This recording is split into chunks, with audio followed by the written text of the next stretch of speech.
exercises that we're going to do are your hip openers, and this is more of a stretching exercise rather than pure Pilates, but it's a really good one just to get the hips open. I often do this before runs, especially in longer runs, a couple of days leading up to it, every day, just to really get the hips nice and mobile, ready to run.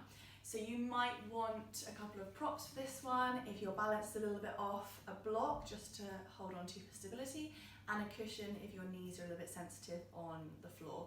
Make sure you're on a mat or at least some kind of carpeted surface, and you can always put your cushion underneath your knee if you need to. So we're gonna start taking your right leg forwards, your left leg is back. So this is where you might wanna have your cushion underneath that left knee just to give you a little bit extra padding. And then we're going to get ourselves set up so that your hip bones are level. So we're trying not to hitch up on this side. You want both hip bones to be level, in parallel with each other. And again, you've got that sense of the tailbone sliding down. You're going to walk your front foot forwards just so you can see the toes in front of your knee. Lengthening up through the spine, and you might already be starting to feel that stretch at the front of that left hip. And then we're going to keep that hip open, gently push forwards, not so far that you start to feel your lower back arching. You want to keep that connection, ribs and hips, and then bring yourself back.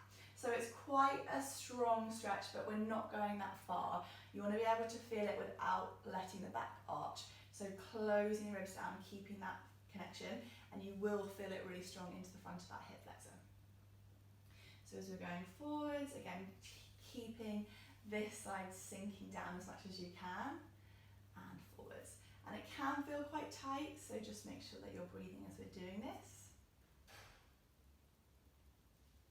And we're going to go for about 6 in total, so just counting your own, but again you might want to go for a couple more, a couple less, depending on how your hips are feeling. And then that last one, breathing into it, and coming back. And then from here, you're going to walk that front foot all the way forwards until your leg straightens or goes as straight as you can get it. Again, both hip bones as level as possible, and we're going to fold into your hips. So we're going to be getting more of a stretch into that front leg now, into the back of the leg, into your hamstrings. So this is where you might feel a little bit wobbly. You can always bring your block there and just hold on to it if you need to. And then we're going to try and see if we can keep, again, that length through the spine. You might be able to bring the hands down, but again, we don't want to be rounded through the spine here. You want to lengthen, so your tailbone is lengthening away, your head is reaching in the opposite direction. And we're breathing. This is usually the worst part of this exercise. So if you're doing it with me and it's agony, that's okay. I'm also feeling it all the way down the back of the leg. It can feel really strong. You can back off a little bit. You don't have to have the hands down. You could come back to here. But if you're feeling okay, whatever position you're in, start to flex that ankle. So pull the toes up to the ceiling. And again, that's just to encourage more of a stretch down the back of the leg, and then lower the foot down. So we're flexing and pointing and breathing and smiling, especially if it's feeling a little bit sore. And again, we're just going to do about 6 of these. And then on your last one, bring that foot all the way down. You're going to bend into your front knee as much as you can. Bring your hands flat down onto the floor inside that foot. Again, this is where you might want to have your block if you want to be slightly more lifted, or if you can't bring your hands down onto the floor. And you're going to roll the shoulders back, lengthen through the spine. Again, use the abdominals. Let your foot roll to the outside border, so that knee is pushing out to the side. We're going to hold it there. So now we're going to feel it hopefully in that front hip, so all around that hip flexor. You want to try and breathe into it and soften that area so that we're not gripping in the hip. You're going to try and let it be a little bit more free. Roll the shoulders back, sink a little bit lower, and you might feel that you can come down onto your elbows. If that's not appropriate, just staying lifted. Again, you could have the block underneath your elbows. And breathing. Relaxing around the shoulders as much as you can.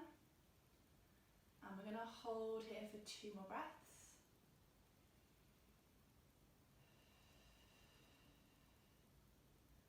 Last one. And then carefully coming out of it, rolling the foot back, walking your hands in, removing the block if you had it. And then we're going to slide that leg back, Just take your knees really nice and wide, remove any cushions, reach the arms forwards and just give yourself a little rock from side to side. And hopefully you'll feel the difference from the hip that we've just been working and the other one.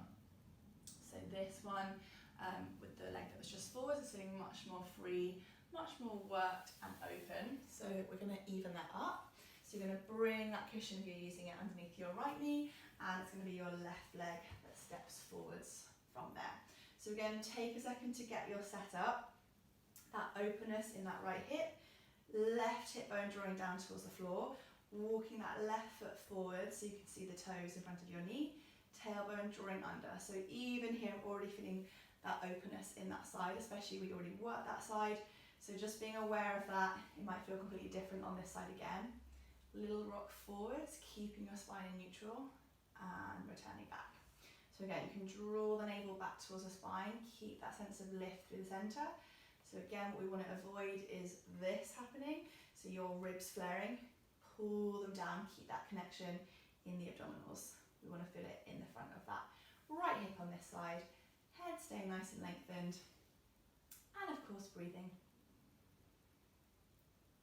And again, we were aiming for 6, or make sure that you do the same amount as you did on your first side. So counting your own.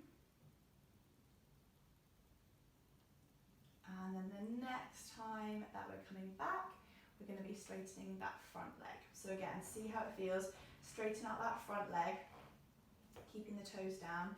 Notice how it's feeling on this second side. Make sure both of your hips are level. We're going to fold the weight forwards. Seeing how that feels. If you're a little bit unbalanced, grab the block, holding onto it, or you could grab onto a chair, anything else that you've got nearby. And then from there, maybe bringing the hands down, but again, we're not rounding through the spine. You're going to lengthen your tailbone away, lift the chest and the head. Breathing into it. So this is definitely my tighter side. So again, just noticing that for you, how the second side feels. If it's your less tight side, you can enjoy it. Maybe enjoy is the wrong word, but you can tolerate it a little bit better. So breathing into it, roll the shoulders back. Again, flexing the ankle if you can. That's going to increase that stretch. And then press the foot back down. And breathe in. Like I said, this is usually the worst part. So staying with it if you can. If you need to back off, just back off a little bit. You could always come back up into a more lifted position, hands on the hips. You don't have to do the ankles flexing and pointing.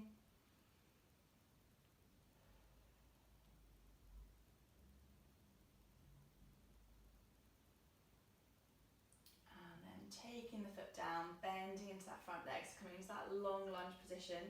Hands come down inside that foot. We're going to roll that left foot to the outside border. So big toes pointing up to the ceiling.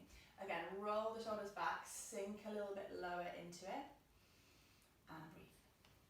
And again, you might want to come down, hands coming down, roll the shoulders back, tailbone lengthening the other direction. Breathing into it. Sinking lower if we can. Relax the head, relax the jaw.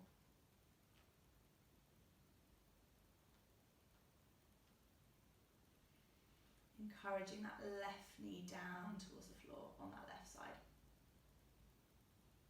One more breath here. And again, carefully bring yourself back, bring the foot back down onto the floor, walk your hands in, taking both knees back, remove that cushion, and again, come back into that rest position.